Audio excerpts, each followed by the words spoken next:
Sir, jail வாழ்க்கையெல்லாம் முடிஞ்சிருச்சா? அது ஒன்றும் பெருசா தெரியல மேடம். ஒரு விஷயம் மட்டும்தான் கஷ்டமா இருந்துச்சு. என்ன? உங்களை அப்பப்போ பார்க்க முடியலையே, அதை தான் சொன்னேன். ஆ, ஆனா உங்களுக்கு என் மேல எவ்வளவு அக்கறைன்னு இப்போதான் மேடம் தெரிஞ்சது. பின்ன என்ன மேடம், உங்க இன்ஃப்ளூயன்ஸை யூஸ் பண்ணி என்ன இவ்வளவு சீக்கிரத்துல பெயில் எடுத்துட்டீங்களே, இதுலயே தெரிஞ்சு போச்சு மேடம் நான் உங்களுக்கு எவ்வளவு முக்கியம்னு. என்ன மேடம் சிரிக்கிறீங்க? இல்ல, நான் உங்களுக்காக தான் அவசரப்பட்டு ஜாமீன் வாங்கினேன்னு நினைச்சீங்களா? இல்லையே பின்ன. எனக்காக தான் நான் இதை செஞ்சேன். புரியலையே மேடம். நீங்க பாட்டுக்கு ஜெயில இருக்கிற கஷ்டத்துல நான் சொல்லிதான் இதை செஞ்சேன்னு நீங்க ஒத்துக்கிட்டீங்கன்னா?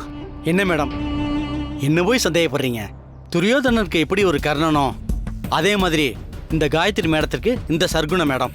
உயிரே போனாலும் நான் எப்படி மேடம் உங்களை காட்டி கொடுப்பேன்? சொல்றீங்க, அதுபடி நடந்தா சந்தோஷம். அது இருக்கட்டும் மேடம், நான் உள்ள இருந்த டயத்துல ஏதாவது நல்ல விஷயம் நடந்துச்சா? ரொம்ப நல்லாவே நடந்துச்சு. அப்படியா? என்னது? அந்த பவித்ராவ ரமா கிட்ட இருந்து பிரிச்சு அவ தாத்தா கூட அனுப்பியாச்சு. அப்படி போடுங்க. இத கொண்டாடுறதுக்கு நான் இல்லாம போயிட்டனே.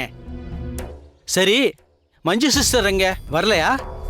அவ ஏதோ முக்கியமான விஷயமா வெளியில போயிருக்கா.